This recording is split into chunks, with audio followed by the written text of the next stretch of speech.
নমস্কার, এটা হইছে এবারের প্রথম বাসন্তী পূজা বালিরাম পাতারে।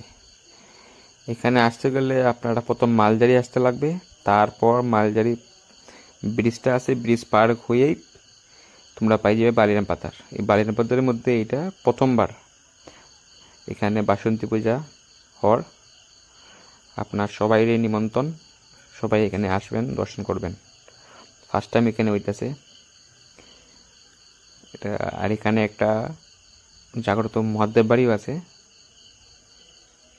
আর ওরা দেখো লাইটিং কি সুন্দর করে করছে, লাইটিংগুলা প্যান্ডেলও খুব সুন্দর করছে। এই দেখো মা দুর্গা, খুব সুন্দর মা দুর্গা, খুব সুন্দর হয়েছে এবার। যাই হোক, ফার্স্ট টাইম হইতেছে কিন্তু খুব সুন্দর। এই আর এইটা হচ্ছে মহাদেব বাড়ি। এটা খুব জাগ্রত মহাদেব বাড়ি, এটা অনেক পুরানা। এটা আমার জন্মের আগের থেকেই পুরানা। এখানে মানুষ যাই মানুষের মানত করে, এটা সব কিছু হয়, সব কিছু করে। খুব জাগ্রত মহাদেব বাড়ি।